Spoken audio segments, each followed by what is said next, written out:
So the next thing I want to move into is some of the great features about this airplane that as pilots and owner-operators we love. So there's plenty of awesome things about this airplane to talk about, and I want to take you through just a few of those. I've talked to so many people. I've seen so much on the forums about people that say, oh, don't get a 414, just get a 421.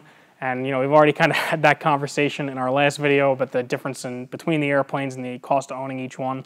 But I don't understand that. There are so many great things about this airplane. I mean, they're just incredible features, great designs. They're really worth talking about. So I'm going to take you through a few of those right now.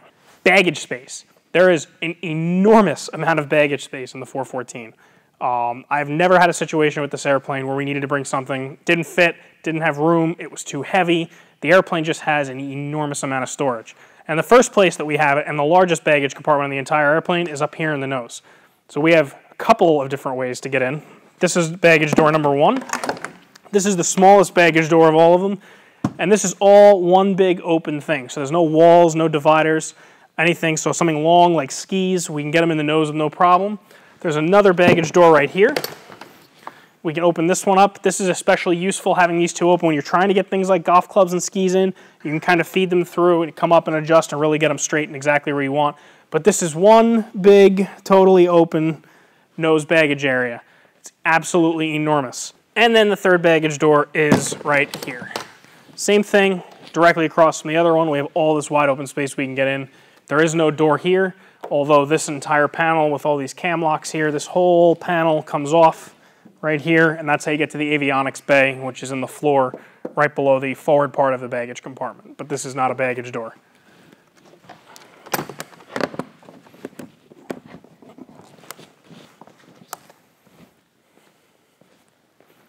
But we're not just done at the nose. So the airplane has even more external baggage outside the cabin of the airplane. So at the trailing edge of each nacelle, we have wing lockers. There's one on each side. So the wing lockers open up like so, and we can store items in here. A lot of owners, because the airplane has such an enormous amount of baggage space in the nose, 90% of the time, all the bags are going to go in the nose. You're never going to have to put bags or suitcases in the cabin. And if you're getting to that point, you're probably going to be overweight anyway. So typically speaking, nobody's ever bringing enough stuff with them that they're going to have to put bags in the cabin. With that being said, the wing locker is typically used by owners for storing items associated with maintaining the airplane. I don't mean, you know, like full sets of tools, but for example, in here, these are our sunshades when the airplane gets stored out on the ramp for the cockpit. Keep a little bag to put our pitot tube covers and our static wick protectors in. And then we have a little travel case here that we keep some extra oil, our fuel sump cups, little items like that in. So we keep a lot of things in here that are dedicated to supporting the airplane while we're on the road. This wing locker is the bigger of the two. They're not actually the same size. Just to give you an idea, this is the sunshades here. This is probably about 2.5 feet long.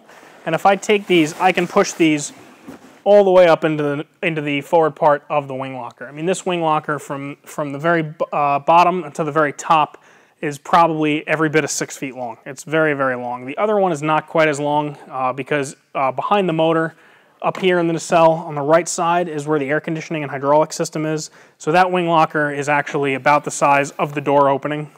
You have a wall here, and that's about the size. You can tuck stuff down in here, like this case is tucked down there.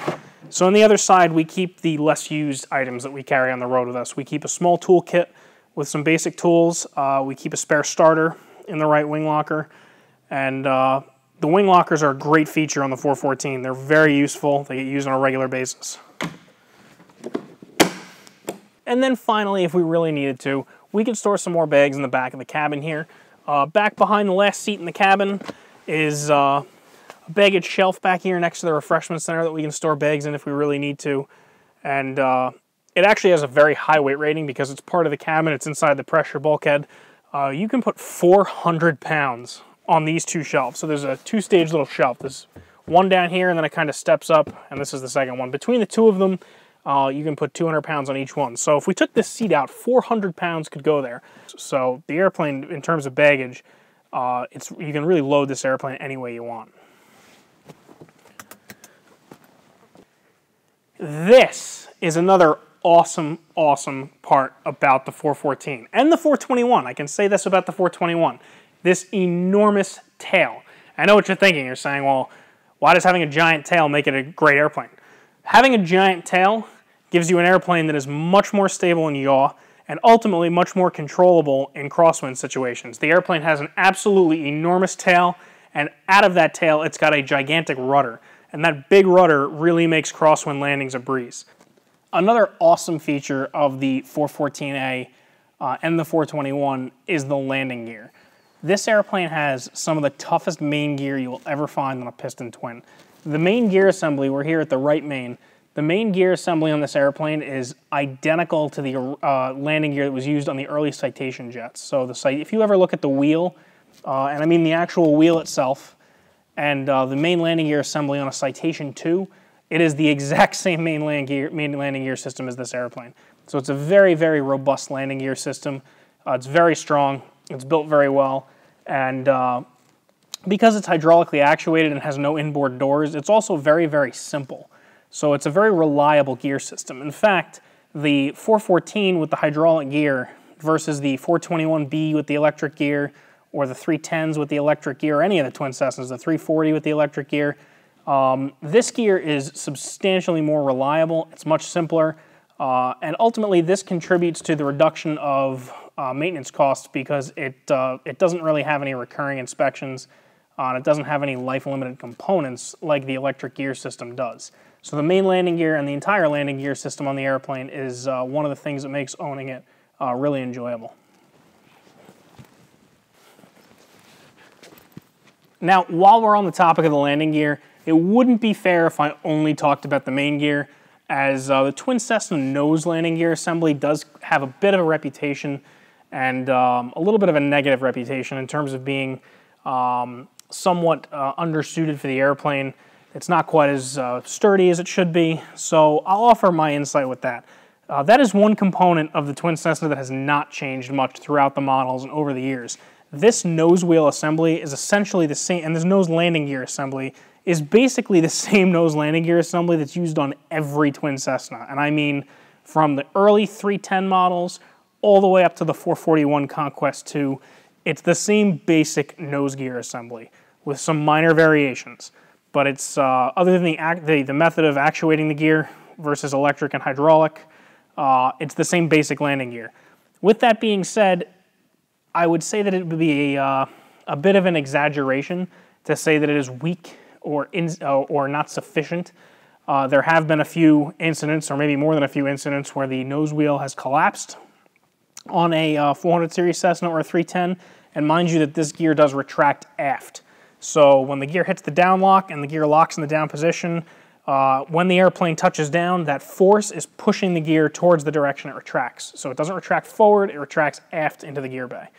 With that being said, the landing gear is more than sufficient for the airplane, and don't think for a second that if you make a rough landing or you let the nose wheel fall, that you're necessarily going to end up with a nose gear collapse situation. It's not like that.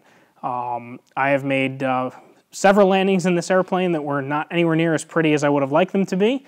I had no issues with the nose wheel, and I know many other twin Cessna operators that have had many years of nose wheel trouble-free operation.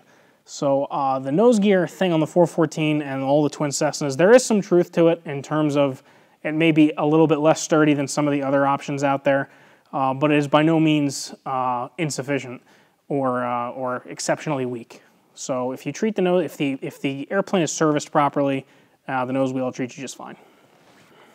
The entry door, another awesome thing that the 414 has going for it.